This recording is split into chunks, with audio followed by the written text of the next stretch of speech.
नमस्कार, स्वागत है आप सभी का देवभूमि समाचार में। मैं आपके साथ निकिता कश्यप। बुलेटिन की शुरुआत करते हैं। केंद्र सरकार की ओर से उत्तराखंड को बड़ी वित्तीय सहायता प्रदान की गई है। आपको बता दें कि विशेष पूंजी निवेश सहायता योजना 2025 से 26 के तहत राज्य को 249.56 करोड़ रुपए की दूसरी किश्त को जारी कर दिया गया है। आपको बता दें कि यह राशि भारत सरकार के वित्त मंत्रालय के व्यय विभागों के द्वारा राज्य सरकार को दी गई और जहां इस सहायता से राज्य में विकास से जुड़ी महत्वपूर्ण परियोजनाओं को गति मिल सकती है।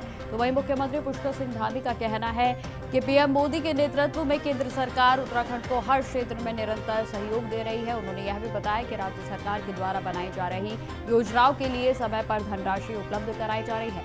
मुख्यमंत्री ने प्रधानमंत्री नरेंद्र मोदी और वित्त मंत्री निर्मला सीतारमण का धन्यवाद करते हुए कहा कि इस राशि से राज्य की जनता को लाभ मिलेगा और विकास कार्यों में भी तेजी आएगी।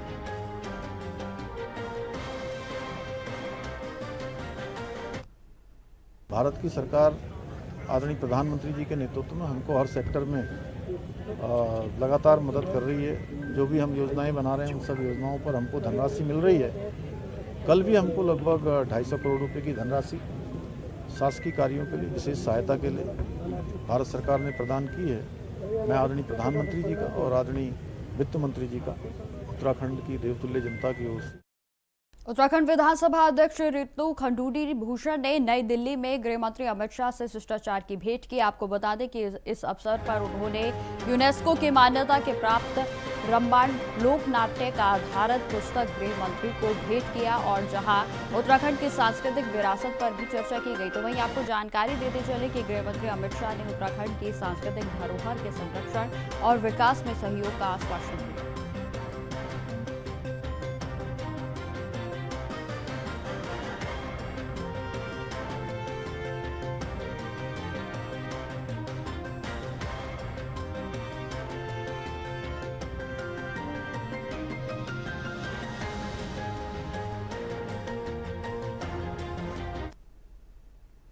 अब खबर रामनगर से है, जहां मनरेगा का नाम बदलने के प्रस्ताव के खिलाफ कांग्रेस ने संसद से लेकर सड़कों तक विरोध प्रदर्शन को तेज कर दिया है। बताते चले कि रामनगर में कांग्रेस के कार्यकर्ताओं ने बीजेपी सरकार के खिलाफ विरोध प्रदर्शन और पुतला दहन किया। तो वहीं जिसमें पूर्व विधायक रणजीत रावत प्रमुख रूप से शामिल रहे। तो वहीं बता दें कि रावत का कहना है कि मनरेगा एक जन कल्याणकारी योजना है और जिसने कोरोना महामारी के दौरान भी लाखों लोगों को रोजगार दिया। उन्होंने आरोप लगाया है कि प्रधानमंत्री नरेंद्र मोदी ने मनरेगा को कांग्रेस की असफलताओं का स्मारक बताया, जो कि आपको बता दें कि जो गांधी जी का अपमान भी उनकी ओर से कहा गया। ये बातें जो है कांग्रेस कार्यकर्ताओं की ओर से कही गई है। वहीं रावत ने चेतावनी दी है कि मनरेगा का नाम बदलने के बाद अगले कदम के रूप में गांधी जी की तस्वीर को नोटों से हटाने की कोशिश भी की जा सकती है। महात्मा गांधी राष्ट्रीय ग्रामीण रोजगार योजना, जिसे विश्व बैंक ने दुनिया की सबसे बड़ी रोजगार देने वाली योजना करार दिया है और प्रधानमंत्री ने उसे सदन में कांग्रेस की असफलताओं का स्मारक बताया। और जो योजना अपनी उपयोगिता को कोरोना में सिद्ध कर चुकी है, जब हर रोजगार का रास्ता बंद हो गया था, हर फैक्ट्री, हर दुकान, हर स्कूल बंद हो गया था, उस समय मनरेगा ही थी जो लोगों को रोजगार दे रही थी। उस योजना का नाम बदलने का प्रस्ताव मोदी की डबल इंजन सरकार लोकसभा में लाई है। उसके विरोध में राष्ट्रपिता महात्मा गांधी जी के इस अपमान के विरोध में कांग्रेस आज पूरे देश भर में इस सरकार का पुतला फूंक रही है। आगे बढ़ते अब खबर लंढोरा से है, जहां आपको बता दें कि नगर पंचायत के आधार पर कार्ड सेंटर होने से स्थानीय निवासियों को गंभीर समस्याओं का सामना करना पड़ रहा है। आपको बता दें कि इस मुद्दे को लेकर वार्ड 9 के सभासद अजीत सिंह पटेल ने खानपुर विधायक उमेश कुमार से मुलाकात की और इस जनहित के मुद्दे के लिए समाधान के लिए एक मांग पत्र भी सौंपा गया, जहाँ अजीत सिंह पटेल ने विधायक से आग्रह किया है कि लंढोरा कस्बे में आधार कार्ड अपडेट और नए आधार कार्ड बनाने के लिए एक सेंटर खोला जाए, क्योंकि वर्तमान में कस्बे में ऐसा कोई भी सेंटर नहीं है और इस समस्या के कारण लोगों को आधार कार्ड की सही करवाने के लिए नारसन, टुड़की और अन्य जगहों पर चक्कर काटने पड़ते हैं और कई बार हफ्तों तक भी आधार कार्ड सही नहीं हो पाता। और इसके अलावा सरकार ने राशन कार्ड की केवाईसी में भी आधार कार्ड को अनिवार्य कर दिया है और जिससे कि बच्चों के अंगूठे और फोटो में दिक्कतें आ रही है और अब लोगों को आधार कार्ड अपडेट करवाने की जरूरत है।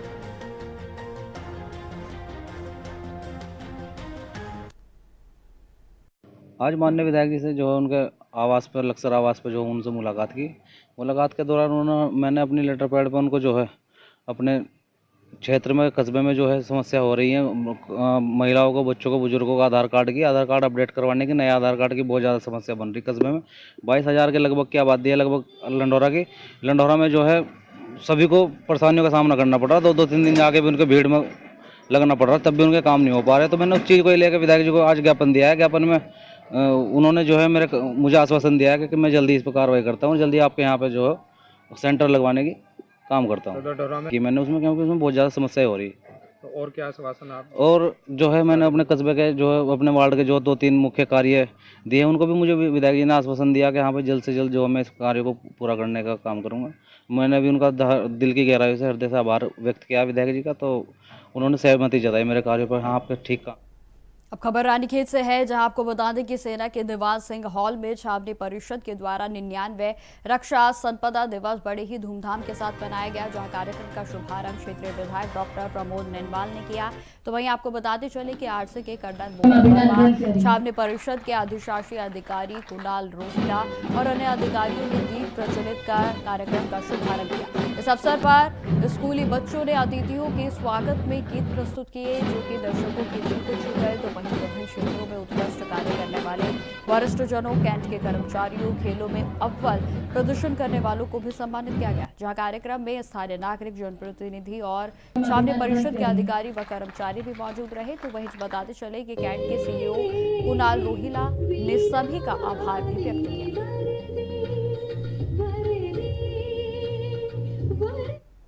अब खबर कालाडूंगी से है, जहां तहसील दिवस पर प्रशासन चला गांव की और कार्यक्रम का आयोजन किया गया, और जिसमें अपर जिलाधिकारी शैलेंद्र सिंह नेगी ने जनता की समस्याओं को सुना और कई समस्याओं का मौके पर निस्तारण भी किया गया। इस दौरान कुल 17 फरियादी अपनी शिकायतें लेकर पहुंचे, और जिसमें राजस्व विभाग, वन विभाग, जल संस्थान, पर्यटन विभाग और सिंचाई विभाग से संबंधित शिकायतें भी शामिल थी। इस कार्यक्रम में उप जिलाधिकारी विपिन पंत, तहसीलदार मनीषा मकराना के साथ साथ अन्य अधिकारी भी मौजूद रहे। जहां आपको बता दें कि तहसील दिवस के बाद ग्राम पंचायत बेल पड़ाव में भी जनता दरबार आयोजित किया गया, और जहां लोगों की समस्याओं को सुना गया। तो वहीं केंद्र एवं राज्य सरकार की योजनाओं का निरीक्षण भी किया गया।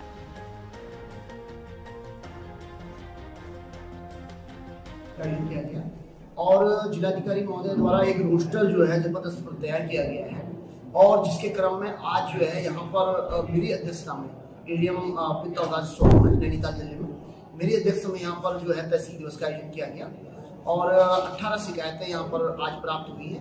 अधिकांश शिकायतें जो है राजस्व विभाग की हैं, जिसमें कि लोगों का जो है आपसी भूमि का जो विवाद है, और उसमें कुछ जो है जैसे दाखिल खारिज हमें जो है कुछ इशू है, कुछ एक का जो है 229B में जो केस की सुनवाई में डिले हो रहा है उसके संबंध में है।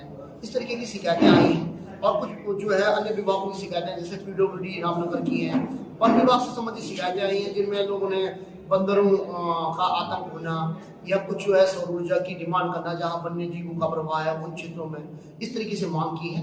और सिंचाई गुणों के संबंध में भी शिकायतें प्राप्त हुई। एक तिवारी जी आए थे सामाजिक कार्यकर्ता, उनके द्वारा एक शिकायती पत्र दिया गया, जिसमें उन्हें कहा गया कि उनके गांव में कोई भूमि है जिस पर कुछ भूमि सरकार की भी, वो उनके द्वारा बताया गया है कि उस पर कोई निर्माण हो रहा है, नक्शा भी पास नहीं है। तो हमने एसडीएम साहब को और जो है सचिव जो डीडी हैं उनको जो है निर्देशित किया है तो तत्काल जो है ज्वाइंट रूप से निरीक्षण करें, और यदि वो नियम विरुद्ध बन रहा है, अतिक्रमण करके बन रहा है, तो उस पर तत्काल कार्रवाई।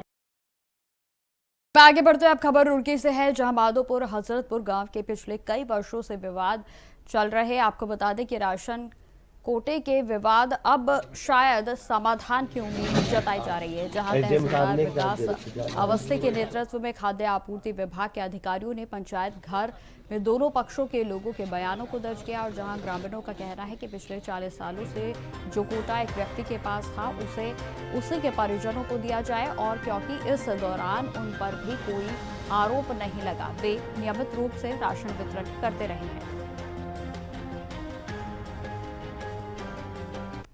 देखो जी, जैसे कि यो हमारा मामला चल रहा है, जो विरोधी है इसकी जांच मांग रखी है आदिल साहब ने, तो यो इसने कोटे में आके जो मतलब 2-4 आदमी इधर उधर करके जो भी मतलब आपत्ति लगाई, और अब इसमें डीएम साहब ने 3 आदमी की कमेटी बनाई थी, तहसीलदार, इंस्पेक्टर साहब और एडी पंचायत। तो उसमें लगभग एक गांव में नोटिस लगा गया था आपत्ति के लिए। तो जो भी आपत्ति इसमें देगा वो प्रूफ के साथ देगा, नहीं अगर प्रूफ नहीं मिले तो उस पर हम कार्रवाई करेंगे। तो मतलब इसमें 5-5 आदमी और गांव के लिए जिम्मेदार आदमी जो है उनके आधार नंबर और उनके एफिडेविट सारी चीज लगेगी। जो भी इसमें मतलब इसका कहना है कि दुकान सस्पेंड हुई। माधोपुर हजरतपुर में एक राशन की दुकान को लेके एक मामला चल रहा है शिकायत पे।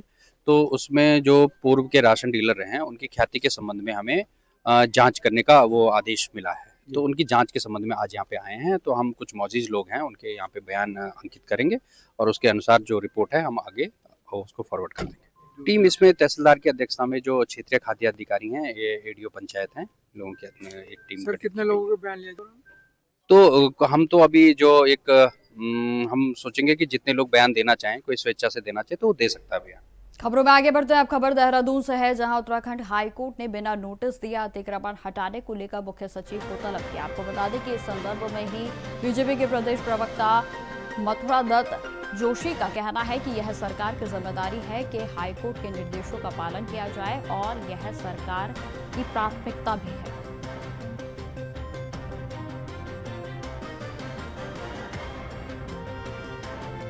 अतिक्रमण के मामले में माननीय उच्च न्यायालय के निर्देशानुसार कार्रवाई हो रही है और किसी भी निर्दोष को नहीं परेशान किया जाएगा। अगर किसी का जेन्युइन कब्जा होगा, वैध कब्जा होगा या वैध कागजात उस पर होंगे तो निश्चित रूप से उसको परेशान नहीं किया जाएगा। हाँ, किसी ने अगर अवैध कब्जा कर रखा होगा तो निश्चित रूप से सरकार कार्रवाई करेगी और ये सरकार की जिम्मेदारी भी बनती है कि माननीय न्यायालय के आदेश का पालन करना ये सरकार की पहली प्राथमिकता है। और जहां जहां भी कार्रवाई हुई है ये माननीय उच्च न्यायालय के निर्देश पर हुई है और ये मैं निश्चित रूप से आपके माध्यम से आश्वस्त करना चाहता हूं कि किसी भी जेन्युइन व्यक्ति के खिलाफ कोई कार्रवाई नहीं होगी। अगर उनका सही कब्जा होगा, सही उनकी जमीन के कागजात होंगे तो निश्चित रूप से उनको सरकार परेशान नहीं करेगी, उनको संरक्षण देगी। लेकिन अवैध रूप से कब्जे करने वालों को कतई नहीं बख्शा जाएगा। ये सरकार की नीति भी है और माननीय उच्च न्यायालय के निर्देश।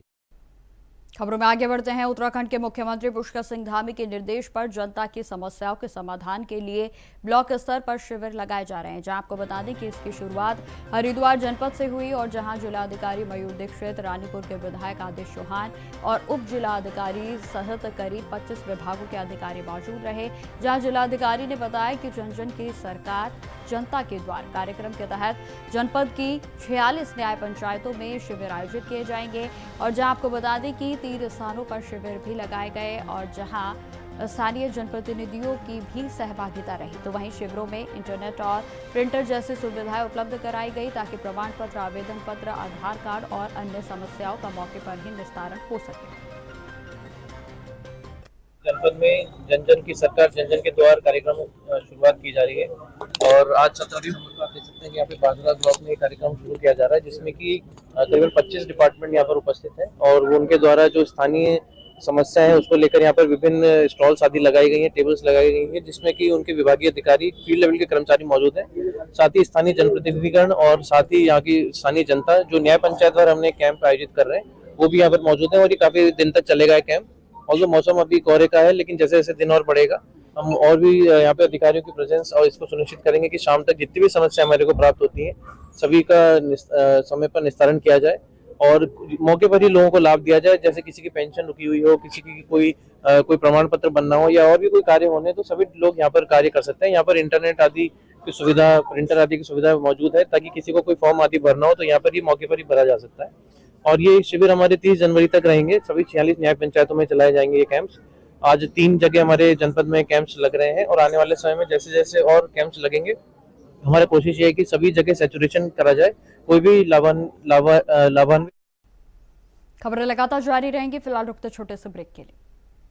तो ब्रेक के बाद एक बार फिर से स्वागत है आप सभी का। बढ़ते हैं खबरों की ओर। खबर हरिद्वार से है, जहां आपको बता दें कि थाना शिडकुल क्षेत्र में लगातार हो रही दोपहिया वाहन चोरी की घटनाओं पर अब पुलिस ने बड़ी सफलता हासिल की है और बड़ी कार्रवाई करते हुए आपको बता दें कि वरिष्ठ पुलिस अधीक्षक परमेंद्र सिंह डोभाल के निर्देश पर गठित विशेष पुलिस टीम ने वाहन चोर गिरोह का खुलासा करते हुए 14 जो चोरी की मोटरसाइकिलें हैं उनको बरामद किया। तो वहीं पुलिस ने 2 संदिग्धों की चेकिंग के दौरान उन्हें पकड़ा, जिनकी निशानदेही पर पेंटागन मॉल के पास कूड़े के ढेर में से 2 अन्य शातिर चोरों को गिरफ्तार किया गया है। बताते चले कि बरामद मोटरसाइकिलें हरिद्वार और अन्य जनपदों से चोरी की गई।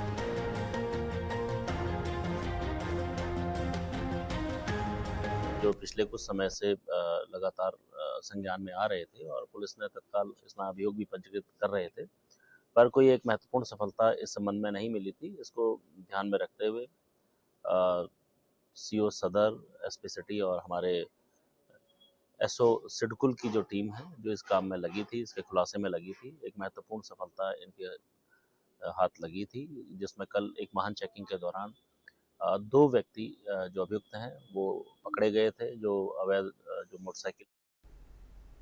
खबर हरिद्वार से ही है, जहां पुलिस को ऑपरेशन रिकवरी में बड़ी सफलता हासिल हुई है। आपको बता दें कि कोतवाली नगर पुलिस की CEIR पोर्टल के माध्यम से 100 खोए हुए फोन मोबाइल जो है वो बरामद किए गए, जहां आपको बता दें कि जिनकी कुल कीमत करीब 50 लाख रुपए बताई जा रही है।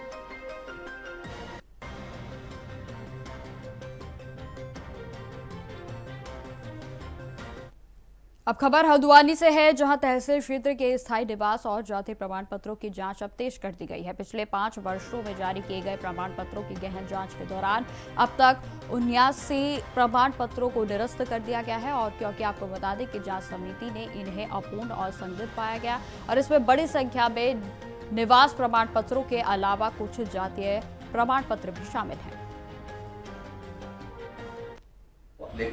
बीच में एक प्रकरण आया था जिसमें कि प्रमाण पत्रों में गलत अभिलेख लगा के प्रमाण पत्र प्राप्त करने का संज्ञान में आया था, जिसमें प्राथमिकी दर्ज की गई थी सभी व्यक्तियों के खिलाफ। इसके बाद तहसील में जितने भी हमारे पिछले 5 से 6 वर्षों में प्रमाण पत्र जारी हुए हैं, सभी की स्क्रूटनी की जा रही है। अभी तक 250 से 300 प्रमाण पत्र की स्क्रूटनी की जा चुकी है, जिसमें से 89 प्रमाण पत्र ऐसे पाए गए जो कि पात्रता की श्रेणी में नहीं आते थे। उनके द्वारा जो भी वांछित शासन देश के हिसाब से जो डॉक्यूमेंट लगाए जाने थे वो नहीं लगाए गए थे। उनका वेरिफिकेशन किया गया, वेरिफिकेशन में वो ये पाया गया कि वो पात्र नहीं है और ऐसे 89 प्रमाण पत्रों को अभी तक निरस्त किया जा चुका है। अन्य प्रमाण पत्रों की जांच गतिमान है। आगे भी जो प्रमाण पत्र गलत पाए जाते हैं उन सभी को निरस्त किया जाए। प्रमाण पत्र में जितने भी अभिलेखों संलग्न कर रहे हैं, चाहे वो किसी समिति के कागज हैं, कोई। अब खबर जो है वो थाना पथरी क्षेत्र से है, जहां लापता 4 नाबालिग बच्चों को पुलिस ने कड़ी मेहनत और मैनुअल पुलिसिंग के जरिए अंबाला कैंट से सकुशल बरामद कर लिया। आपको बता दें कि 15 दिसंबर को ग्राम अलावलपुर निवासी युवक ने पुलिस को सूचना दी थी और उसका 15 वर्षीय पुत्र और 3 अन्य जो नाबालिग दोस्त हैं बिना बताए लापता हो गए थे, और जहां पुलिस की कार्रवाई के चलते इन सभी को बरामद कर लिया गया है।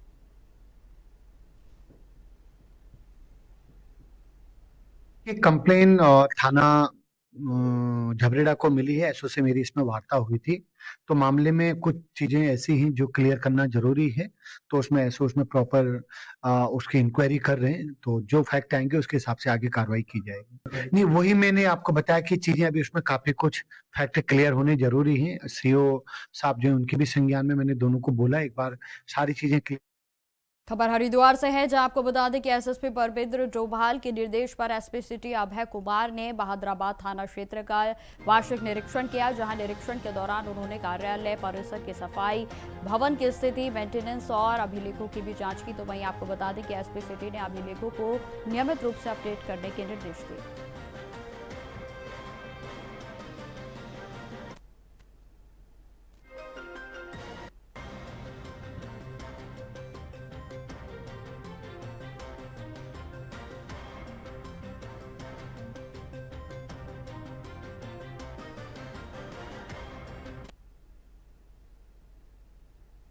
तो फिलहाल मेरे साथ इस बुलेटिन में इतना ही। देश दुनिया की तमाम खबरों की जानकारी के लिए बने रहें हमारे साथ। नमस्कार।